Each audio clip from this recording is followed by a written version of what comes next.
माघ मास पूर्णिमा की सभी भक्तों को हार्दिक शुभकामनाएं। माघ मास का स्नान और दान महापुण्य को देने वाला है। श्री ब्रह्मा जी ने सर्वप्रथम यज्ञ माघ मास पूर्णिमा को प्रयाग में ही आरंभ किया था। भगवान श्री नारायण ने भी माघ मास में स्नान कर महालक्ष्मी की प्राप्ति करी थी। इंद्रदेव ने भी माघ मास के अंदर प्रयाग में ध्यान स्नान करके कुबेर से धन की प्राप्ति करी थी। भारद्वाज ऋषि ने भी घोर तप करके माघ मास में स्नान करके और सप्तऋषि मंडल के अंदर अपनी अनुपस्थिति प्राप्ति करी थी। माघ मास के अंदर श्री मार्कंडे ऋषि ने भी जब सृष्टि पर प्रलय हो जाती है तो वही प्रयाग के अंदर एक अक्षय वट है। पुराणों में कहते हैं कि अक्षय वट की जो जड़ें हैं वो पाताल लोक पर गई है। प्रलय काल में भी वो अक्षय वट बना रहेगा, इसलिए मार्कंडे ऋषि भी उसी अक्षय वट का आसरा लेते हैं।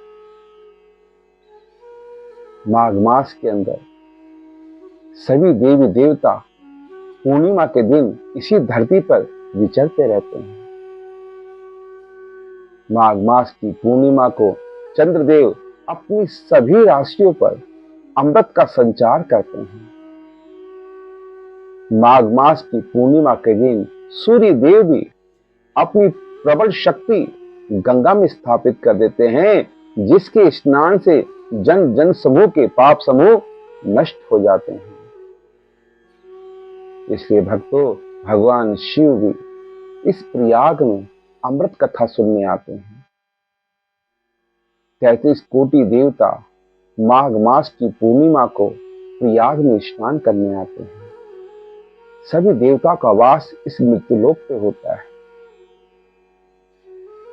और कहते हैं कि माघ मास की पूर्णिमा को अगर हम स्नान, ध्यान, दीप दान करें तो 84 लाख योनियों में नहीं भटकना पड़ता, फिर हमें स्वर्ग की प्राप्ति हो जाती है और अंत में मृत्युलोक में लौट के नहीं आते।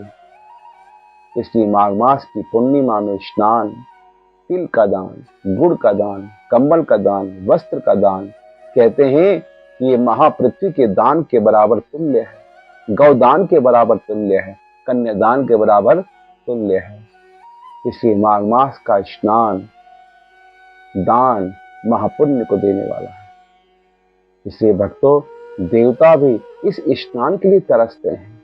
हम तो जीव मनुष्य हैं, इसलिए हम घर पे रहकर भी तीर्थराज प्रयाग का ध्यान करें और माघ मास पूर्णिमा का ध्यान करके घर पे स्नान करें और भगवान के आगे दीप दान करें और दान करें, वस्त्र आदि कंबल दान करें। तो इससे भी हमें 1 महीने का कल्पवास का महापुण्य मिल जाता है और सारे पाप समूह नष्ट हो जाते हैं और अंत में वैकुंठ लोक की प्राप्ति होती है।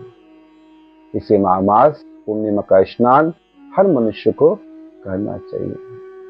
बोल लक्ष्मीनारायण भगवान की जय। बोल तीरालाज गंगा मैया की